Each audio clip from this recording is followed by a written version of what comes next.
So Denise, what will you be speaking about today? How I experienced with racism.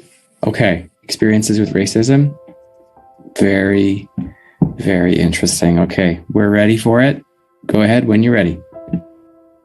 My parents came to Canada from China in the early 2000s. They came to Canada with only $100 in their pocket. Sooner or later, my mom got a job at a food court mall, and then my dad got a job at a food court, but it was in an airport. I remember my dad going to work every single day and coming home around 10 p.m. at night.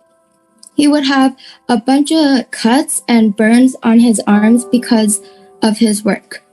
My parents eventually saved up enough money to buy a tiny apartment where I would be spending most of my life in. My mom would pack my lunch every single day with a lot of love for me to bring back to school. That was when I was starting to experience with mean comments. Why does your food smell like that? It's disgusting. It's gross. What is that? At that time, I didn't understand what it meant, so it brought me a lot of shame. Soon after, my little brother was born, and things actually started to get better for my family. My parents saved enough to buy a restaurant, and my parents kept expanding their business. Soon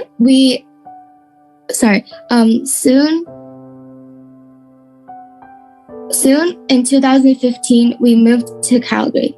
We had bought a new place for our restaurant, and I remember there was one day when me and my brother begged our dad to go to the restaurant with him because we wanted to see how things were working.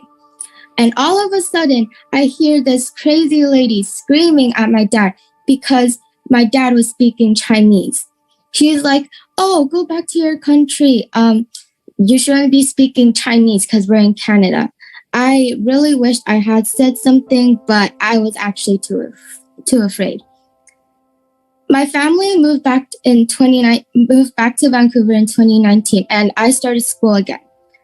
But then, COVID started, and I had classmates with a lot of mean comments calling me a China virus and a dog eater. I would argue back saying I'm not a virus and I don't eat dogs because that's not true. Sooner or later, we had quarantine in March till June, and I would start to get DMs from some of my classmates calling me slurs all over again. In September, we started school again. I was really, really excited. I was walking to English class with one of my best friends, and all of a sudden, this grade 10 person came up to me and said, "Oh my God, it's a walking China virus. Oh my God."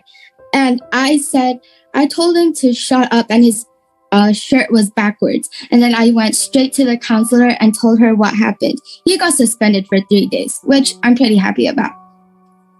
If you ever see racist acts being committed, please speak out and help them. Racist acts against Asians are often forgotten and underreported or marked as an experience that doesn't count.